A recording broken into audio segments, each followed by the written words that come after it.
Sir बताइए, power play में आपने कौन से स्टॉक्स चुने हैं आज? बैंकिंग जो स्टॉक्स है उसमें काफ़ी बिकवाली का प्रेशर है और अगर आप शॉर्ट करने की पोजीशंस बनाना पसंद करते हैं फ्यूचर्स एंड ऑप्शंस के माध्यम से, तो एयू स्मॉल फाइनेंस बैंक ये स्टॉक का एक टेक्निकल सेटअप काफ़ी नेगेटिव है मेरे हिसाब से। 2023 में पहली बार ये स्टॉक 23 के बाद पहली बार 560 का सपोर्ट ब्रीच करा है वीकली पैरामीटर्स पे, और उसके चलते आपको भारी गिरावट आज स्टॉक में देखने को मिल रही है, जिसके चलते स्टॉक 490 या 480 ये लोअर एंड ऑफ दी जो बैंड है वो टेस्ट हो सकता है। तो एक नेगेटिव प्राइस स्ट्रक्चर के चलते AU small finance bank short करे, 480 490 आपका टारगेट जोन बनेगा, और करीबन 537 ये आप शॉर्ट में स्टॉप लॉस बना के चले। ठीक है, तो ये नजरिया एयू स्मॉल फाइनेंस बैंक को लेकर, लेकिन रैडिको खैतान स्टॉक पर भी आपकी राय लेना चाहूंगी अक्षय। करीब 6.5% की गिरावट यहां पर दिखी है और निफ्टी 500 इंडेक्स के टॉप लूजर्स में शामिल है। रैडिको खैतान चार्ट्स पर क्या क्या कहना है, और अगर किसी के पास ऑलरेडी पोजीशन है तो इस भारी गिरावट के बाद क्या करने की सलाह होगी?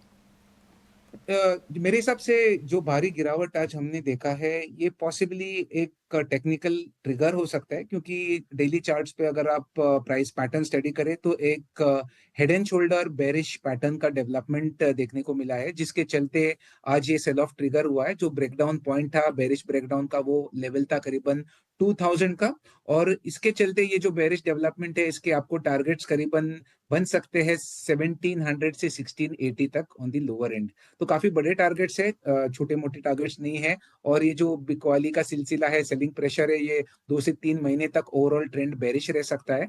तो एग्जिट करने की राय रहेगी, और डाउन साइड में एक्सपेक्ट कर सकते हैं आप करीबन 1700 के आसपास आने वाले दिनों में। 500 तक के लेवल्स रैडिको खैतान पर नजर आ सकते हैं, बिकवाली की राय यहां पर दी जा रही है। लेकिन आईटी सेक्टर से एलटीटीएस 2.5% की गिरावट यहां पर। अक्षय, इस स्टॉक पर आपकी क्या राय होगी?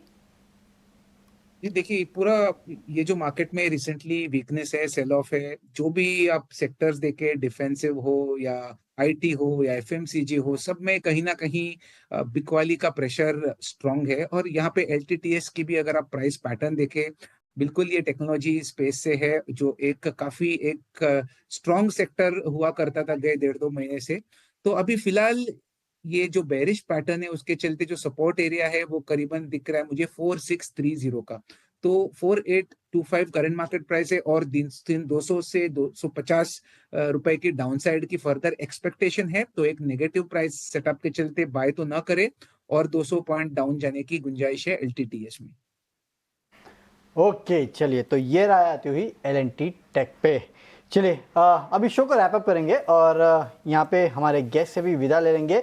अक्षय जी, बहुत बहुत शुक्रिया हमारे साथ जुड़ने के लिए और मार्केट पे अपनी व्यू देने के लिए, साथ ही साथ स्टॉक्स पे चर्चा करने के लिए। सर, कोई डिस्क्लेमर? तो डिस्क्लेमर है कि जो स्टॉक्स आज आपके शो पे हमने डिस्कस करा है, मेरी कोई पर्सनल होल्डिंग्स इन स्टॉक्स में है नहीं। और दूसरी बात, ये स्टॉक्स में हमें हमारे क्लाइंटों को हमने बाय या सेल करने के लिए रिकमेंड किया। ओके, चलिए, बहुत बहुत शुक्रिया अक्षय जी हमारे साथ जुड़ने के लिए और पूरी चर्चा में शामिल होने के लिए। चलिए, इस शो में तो इतना ही।